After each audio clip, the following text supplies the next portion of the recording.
पहले इन दोनों लौंडों की बात सुन ले फिर बात करते हैं। ਜੋ ਕਰ ਰਿਹਾ ਸੋਹਣਾ ਕਰ ਰਿਹਾ ਮੇਰਾ ਯਾਰ ਅਜੇ ਬੱਟ ਕਈਆਂ ਦੇ ਦਿਲਾਂ 'ਚ ਘਰ ਕਰ ਰਿਹਾ ਉਹ ਫਨ ਕਰ ਰਿਹਾ, ਤੁਸੀਂ ਪਰਚੇ ਕਰਾ ਰਹੇ ਹੋ।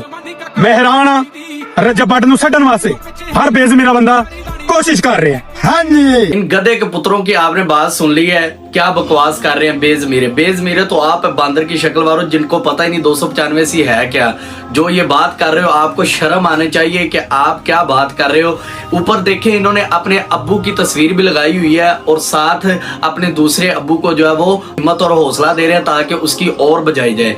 तो आप सब जानते हैं कि रजब भट्ट ने इस वक्त जो काम किया वो सारे शाकाने रसूल के दिल को जो है वो ठेस पहुंचाई है। मुझे ये बताएं, ये जो बात कर रहे हैं ये बिज्जू दोनों जो चंगड़ की शक्ल वाले और गंदे बालों वाले जो बात कर रहे हैं, मुझे ये बताएं इन्हें अपने माँ बाप का नहीं पता और पीछे ये अपने अब्बू की तस्वीर लगा के और अब्बू का गाना लगा के ये बातें कर रहे हैं। इन दोनों पे भी एक्शन होना चाहिए। इस वीडियो को शेयर भी करें ताकि इन जैसे बांदर की शक्ल वालों को पता चल जाए कि 295 सी है क्या और इन जैसे बगैरत जो लोग हैं वो कोई बात कर ना सके 295 सी पे। तो इस वीडियो को लाजमी शेयर करें ताकि अदारे इन तक भी पहुंचे और कि 295 सी पे जो रजब भट्ट ने ठीक बात की है इनका भी काम तमाम होना चाहिए। मुझे तो इन जैसे लौंडों पर भी बड़ा गुस्सा है कि ना आपको अकल है और ना आपकी शक्ल है और आप मुंह उठा के बात कर देते हो। नबी पाक के कानून पर शर्म आनी चाहिए। काफरों आपको डूब कर मरना चाहिए। आपको तो काफरों के घर पैदा होना चाहिए। जैसी आपकी शक्लें तेल फेंक के आपके ऊपर जो है ना वो लगा देनी चाहिए।